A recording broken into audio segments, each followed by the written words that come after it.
తీసుకోవాలి అంటే ముందు పాప క్షమాపణ నిమిత్తం. దేని నిమిత్తం అండి? నిమిత్తము అంటే కారణం, కారణాన్ని బట్టి.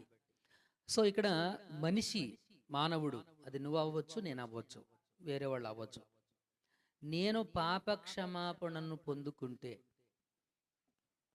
I am eligible to take నేను బ్యాప్టిజం తీసుకోవడానికి అర్హుడను. నేను పాప క్షమాపణ పొందని పక్షంలో I am not eligible to take baptism. ఇప్పుడు ఇక్కడ విషయం ఏంటనంటే, ఎవరైనా బ్యాప్టిజం తీసుకోవాలనుకుంటే వాడు ముందు పాప క్షమాపణను పొందుకోవాలి. ఇప్పుడు పాప క్షమాపణ పొందినవాడు పాపంలో కొనసాగడం.